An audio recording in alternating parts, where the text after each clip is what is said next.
Welcome back. I'm Amanda, your host, and today this episode is part of a larger series of episodes exploring essential skills that students need most for their future, no matter how unpredictable and scary the future seems. I'm trying to talk about skills that teachers can embed into their classrooms, any subject area. I really think that you could teach these lessons in 15, 20 minutes. And I have slideshows to go with each episode.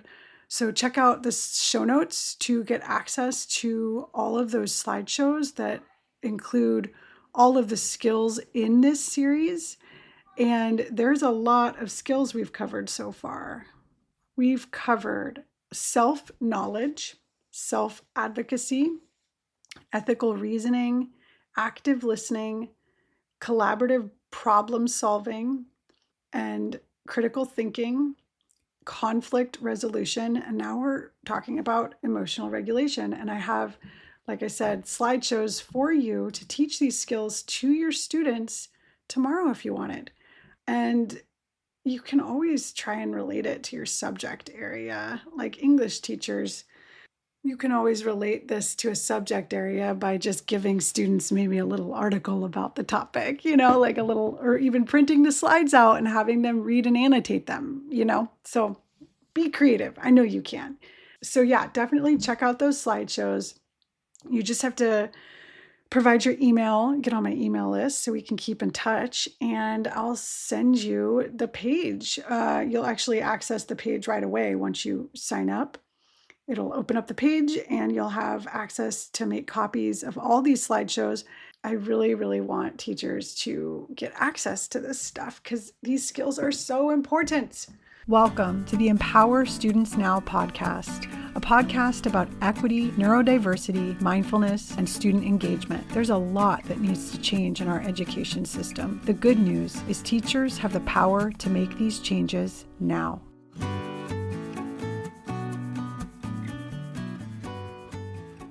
So today we're talking about emotional regulation. And emotional regulation, I want to talk about what exactly that is because I do feel like it's sort of a popular term these days. And I don't know if people actually know what it actually means, like co-regulation, emotional regulation. What do these terms actually mean? And so emotional regulation, let's talk about that first, and I'll talk about co-regulation a little bit later, but it's about having a relationship with your emotions and so that you're not controlled by them, which I feel like I spent my whole life being controlled by my emotions. So learning this skill, I think a lot of people would appreciate, like, really? I can have a relationship with my feelings and emotions and not ignore them? Yes, that is possible. And even I am feeling skeptical because emotions can feel really, really strong and like they're never going to end, And I think normalizing that is important for you and for your students, that like when we're in a hard emotion, it can feel like it's never going to end, but it always does, doesn't it? And as we get older and get more life experience, we start to understand that more and more, that like even sickness and things like that, like these things, they come and go, like bad times come and go. I mean, not always. If you have like some sort of terrible, like cancer or something, obviously you can't heal from every sickness. But, like the flu, or I don't want to talk about these. I was about to say COVID. I'm like, why am I talking about COVID right now? No, I don't want to talk about that. I don't want to feel the feelings that I felt during COVID right now, maybe later. See, I have control of my emotions now. Just kidding. Okay. I don't. I really don't. Sometimes I feel like they're out of control, but that's part of being ADHD. And I think part of the reason that I know so much about these topics is because I've sought out help and I've really like done deep dives into mental health and like how do I take care of myself, since I never learned any of this stuff, and I need these skills. I really need them, and so does everyone else. Okay, but especially neurodivergent people need this stuff. So, um, so yeah, like just being able to have a relationship with your emotions. Just think of it like that. So I also want to talk about like uh, confusions about like what they think, like people might think that it means or assume that emotional regulation means, like that it means to like suppress your emotions or to stay positive or to like pretend, your emotions don't exist or force yourself to feel a certain way that you don't feel. That's not what this is about at all. Um, it's not about like controlling them as much as, like I said, having a relationship with them. Because all of these strong emotions, anger, sadness, frustration, anxiety, all of these are normal, valid human experiences.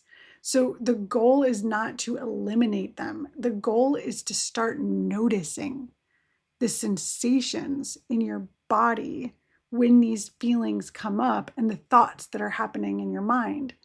So, emotional regulation is the ability to notice what you're feeling, to understand why you might be feeling that. I mean, you don't always have to understand why, but understanding helps.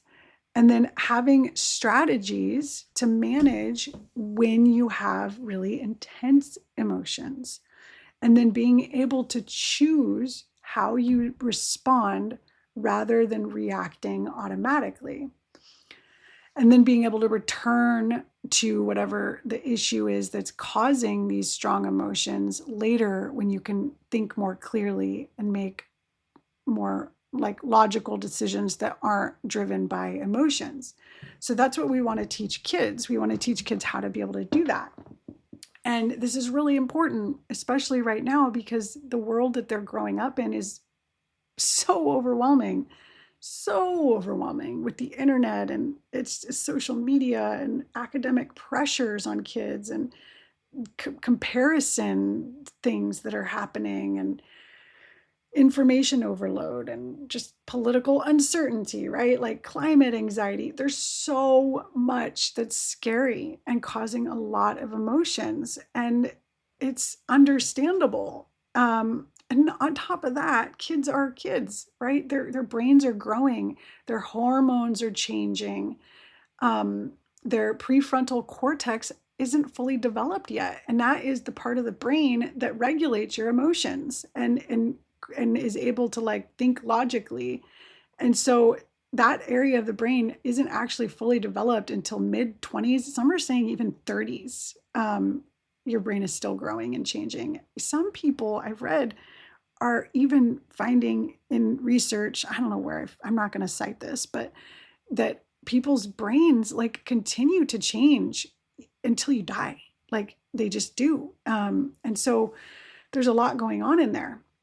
And so how do we help kids kind of like understand and develop this kind of relationship with their emotions?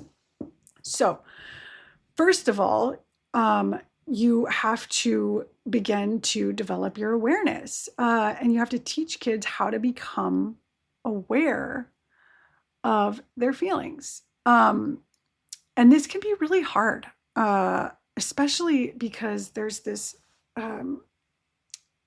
I learned recently about this condition called alexithymia. And alexithymia it can be something that people have like a mild case of it. They could have a moderate or like more severe case of it. But alexithymia is the challenge of being able to identify your own emotions. It's people who are alexithymic, they have a really hard time identifying how they're feeling. And it's not, it's, and it is also semi-associated with autism, but it's also associated with trauma. So people can develop alexithymia, which is just like emotional blindness. It's like just the inability to describe your own feelings and to be able to describe them to someone else. So this is something to keep in mind too, that even if you say like, be aware of your emotions, like that's harder. That's like easier said than done, right? So being able to help kids identify that more precisely, and I'm going to talk more about that in a little bit. But that's the first step, is just the awareness of the feelings, of the emotions in your body and the thoughts that are going on. So, okay, so second is, what are the like patterns or triggers that are bringing up these strong emotions? So maybe a student always feels anxious when they have to take a quiz at the end of the week about the book they're reading, or maybe they feel a lot of boredom at school. Maybe they're feeling depressed and feeling like, what's the point, right? Like, well, what does that feel like in your body? Like, how does that emotion feel? Like trying to describe it. And writing is a really great way to do that too, and having kids write. And the slideshows actually include opportunities for students to self-reflect and to talk to peers and to have discussions and things about these topics. And then third, you need strategies for when these emotions come up, that and these strategies usually can reduce the intensity of the emotion just for like the time being, right? Because I think everyone, like, you've heard of rage rooms. I think everyone deserves to go to a rage room, right? Deserves to be able to feel all their feelings and be able to scream and cry and, safely like hit a punching bag or go to a rage room. You know what I mean? Like being safe, but like being able to feel the full range of your emotions and being able to like express them, like that's really important. But these strategies are more for like reducing the intensity if you're like in a public setting, like a school, or maybe you're at the grocery store really frustrated, right? Like you're in a public setting and you can't have all of your feelings in that space. So, taking a break, going for a walk. I mean, these are really obvious. Deep breathing so that you can activate your vagus nerve, which is a really, really important nerve in the body that regulates all sorts of things, from your heartbeat to your blood pressure, your breathing, your digestion, your like it's a lot of different things. It's amazing, this vagus nerve. And so if you can and teach kids kind of the science behind this, rather than just saying, count to 10 or breathe deeply, like if you can explain why this works in your body, I think kids buy in more. Body scans can help. So like progressively relaxing muscles from like you're starting with your toes up to the tip of, the top of your head. Doing art, journaling, talking to a friend, drinking a big glass of water, stretching, like just going out in nature, listening to music, like these are all things that can help you to reduce the intensity of your emotions. And fourth, you need self-compassion. So you're not like, if you can't regulate your emotions, it's not going to help to beat yourself up about it, right? So just remembering to forgive yourself for blowing up at someone or for maybe saying the wrong thing. Like, you're human, okay? Give yourself a break, right? Give your kids a break. Okay, so let's talk a little bit. I mean, I'm going to give you some other techniques right now that help. And I've learned these just from working with neurodivergent students and just learning everything I possibly can about ADHD and autism, and OCD and depression and alexithymia and anxiety. I mean, I've learned about all of these different um, neurodivergences over the years.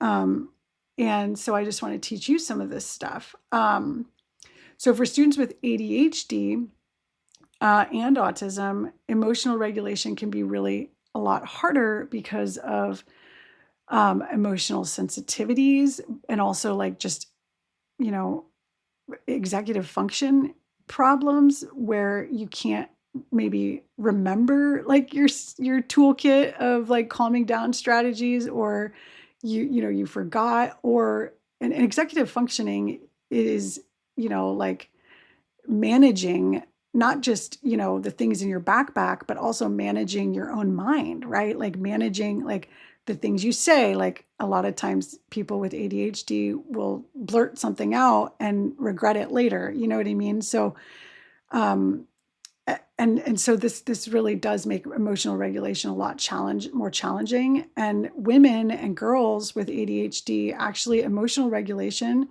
is one of the biggest like traits of ADHD that cause the most challenges with girls and women. So, and it's really wild because emotional regulation isn't even really talked about, I don't think, in the DSM-5 for ADHD, which is just wild to me. Maybe they'll add it someday. So, and then like people with ADHD often have trouble, like because they ruminate in negativity, and it's just hard to shift out of that rumination or that negativity. And autistic students have like sensory overwhelm and just exhaustion from like masking all day. So just knowing, and they can also have alexithymia. So knowing that, a meltdown, like an emotional meltdown, not calling it like a tantrum, because that's not what it is. It's the child or the person's nervous system is overwhelmed by all the expectations and all the sensory stimuli in a school, and you can lose control when you're overwhelmed. And so just understanding why, like why do certain kids get so upset so easily? Well, it's their neurodivergence, and I think a lot of in the past, teachers, myself included, have assumed that when kids are acting out, that it's because they're somehow wanting attention, and maybe they are, but it's also the emotional dysregulation, the nervous system being activated, that's also contributing, right? And maybe they do need more attention. Maybe they do need more love, right? And more connection. And I'll talk about co-regulating, but I mean, couldn't both things be true? Couldn't it be true that the kid's nervous system is sort of like in overdrive because of all the expectations of school, and they want attention? You know what I mean? But we've always, as teachers, we kind of draw these conclusions, or like their parents don't have enough boundaries at home, and that's why they act the way they do. Okay, yeah, yes, and yes, and yes, and you know what I mean? Like not just picking one thing and making that the one sole reason that a kid is acting out, or anyone is acting out. They're not choosing to act this way. No one would choose to be like melting down in public. No one would choose that, So like knowing that this is out of their control. It's their mammalian brain, the part of their brain that is more primal, that's just shutting down their logical brain, right? And it's okay, so there's some techniques I want to share with you. So one of them is the STOP technique. STOP, it's an acronym. So stop what you're doing. And this can be for teachers too. Take a breath. T, take a breath, or several breaths. O, observe what's happening in your body, your thoughts, your environment. And then P, proceed mindfully. And so this gives you a pause between whatever's causing the emotional reaction and your response. There's the feeling wheel, and this is a tool that helps students move from like very vague identifications of emotions, like I feel bad, to more specific variations, like I'm scared, or I'm mad or sad, so that it's not just like I don't feel good or I feel bad. So, and just being able to show kids other emotions and talk about like what they mean, and that you can feel more than one emotion at a time, right? So just being able to label and talk about different types of emotions and how they feel in the body. Feeling wheels can help with that. So then also this is a good technique. It's called the 5-4-3-2-1 grounding technique. So just naming 5 things you can see, 4 things you can touch, 3 things you can hear, and 2 things you can smell, and 1 thing you can taste. This just brings you back to the present moment, and maybe not so much in your mind thinking or in your overwhelming emotion. You can also use the energy check-in, so just rating your emotional energy on a scale of 1 to 10. And so like 10 would be like you're having really strong emotions, right? 1 would be like you're not feeling much, and maybe your energy's low, right? So maybe you can, that this can build awareness about like if you have low energy or high energy, and if you like what you could do to maybe increase your energy if you need an increase of energy through like movement or music or talking, or that you need to decrease your energy by like dimming the lights or going on a walk alone, things like that, or going to a quiet area. There's also this thing called the thought record, which is kind of like a journal, and it's actually a cognitive behavioral therapy technique where you write down a situation that's been upsetting you, the automatic thought that comes to mind, the emotions that are created, and then you write down evidence against the thought that brings in a more sort of like balanced perspective. So you're kind of changing the way you're thinking about the situation.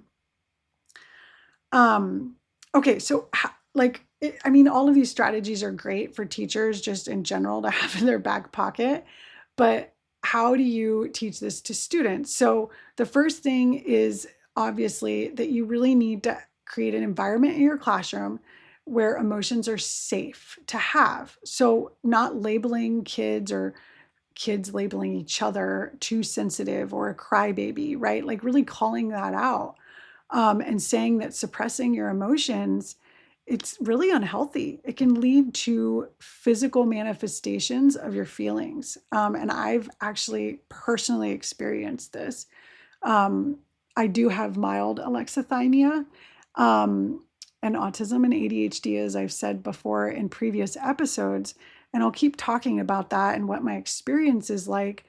But I really do believe that a lot of the chronic pain that I experience today is because of feelings that I suppressed or wasn't really even aware of 5, 10, 20, 30 years ago, right? Like I really do think that like there's this book called The Body Keeps the Score, which is an excellent book. I highly recommend it. But my body has gotten into this pattern of suppression of emotions because my emotions have always been really big. I can cry at commercials, and it can make people uncomfortable, right? That I'm so emotional, and so I've learned to suppress them. But because of that, I have chronic pain in my body. And when I meditate, when I feel my feelings, when I let myself cry, which is a lot easier now that I'm staying home and not teaching anymore, my pain is greatly reduced. My physical pain in my muscles and things. So just normalizing feelings, talking about the risks of not feeling your feelings, this is really important. Um, you also need to model this yourself, like model when you're frustrated, model pausing and taking breaths, naming how you're feeling, explaining out loud like what you think you might need. Oh, I need a big drink of water, or I just need to like sit with my feet flat on the floor for a little bit. Like just modeling it for kids is so powerful. It's even more powerful than teaching it to kids. They look at you, they watch you, they're learning from your behavior more than they're learning from your slides and lessons, you know? Um, and then just being proactive about this, not teaching it reactively. Don't wait until there's a crisis in students' behaviors and regulation skills. Try and teach them these calming techniques when everyone's already in a good place, right? Like, because you don't want it to be sort of like high stakes. Um, you also need to recognize that regulation and being able to regulate your emotions can look different for different students. So, for different people, different adults, some students need to put their head down for 5 minutes. Some students need to leave the classroom. They need to be outside of the classroom resting or something outside your door. Some students might, maybe you can come up with an agreement where they could take a walk. Some students might need a friend that they could just talk to. Some students might just need a fidget. Like this is not a one size fits all. Kids kind of have to figure out what works for them.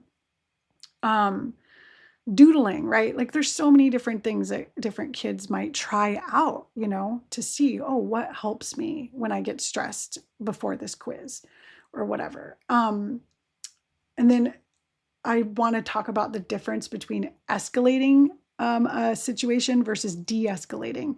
So when a student is already dysregulated, I've said this before in other episodes, you don't want to lecture them in that moment. Like that is the worst time to start talking about emotional regulation strategies. It's the worst time to like demand that they look at you or or that they calm down, right? These are escalating the situation. And I do this a lot, like with my kid, like I'll start lecturing and then I'm like, oh my gosh, I'm lecturing. I'm going to go now. And my kid really loves space, like lots of space. If they're upset, like I got to give them space. And then we talk about it later when they're not so upset. So de-escalation looks like lowering your voice, giving kids space, reducing demands. I practice low demand parenting. Google it if you're curious. It's awesome. I love it. It makes my life just so much more calm. My life, my kid's life, my husband, like everything's so much calmer than it used to be, right? Like the more demands and expectations that you place on yourself and your kids and your spouse, the more stress there is, right? So reducing those demands, and then also, of course, de-escalating is validating the feelings of the child, right? Just being validating. So let's see, what else do we want to do here in this episode? Let me look at my outline. Okay, co-regulating, that's the next topic I have here. So co-regulation is really foundational, honestly, to emotional regulation because we are mammals. We need each other. We need to have someone that is comforting, that can comfort us. And it's basically co-regulation is when a calm person who is not, experiencing really strong emotions, that they're calm, they're regulated, they offer and can help regulate someone who is dysregulated or feeling really strong emotions through their presence, through the response that they have to the dysregulated person. So, for example, this is what happens when like a baby cries, right? Like what is an adult do? What does the parent do? They pick the baby up, they soothe the baby, right? They hold the baby, they coo at the baby, they do things to try and help the baby feel better. And this is an example of co-regulation. And so the way that you can co-regulate is by staying calm when someone else is really emotional, using a steady voice, reassuring the person, not taking what they're saying personally, being patient, asking what you could do to help, um, you know, and I'm not a hugger at all, but like giving someone a hug, like, or asking, do you need a hug? And I will hug people that need it. Like I will. And sometimes I need a hug too. But hugs are kind of awkward for me. Actually, recently I told my hiking group that I wanted to try a new greeting because it's a group of women that we hike, I don't know, every month or so. And they always hug like when we see each other and then also when we say goodbye. And I was like, can we try something else? Just, I wasn't asking them to do it. I was just like, can we do this other thing? And it was just me sort of feeling safe enough to advocate for myself. And so I told them I wanted to try bowing and with our hands, like in prayer and saying namaste. The light within me sees the light within you. And they were really excited to do it. And some of my friends have been doing this with me, and it's been really fun. There's some other episodes about advocating, self-advocation, but is that a word? Self-advocation? I don't think so. I just made up a word. Okay.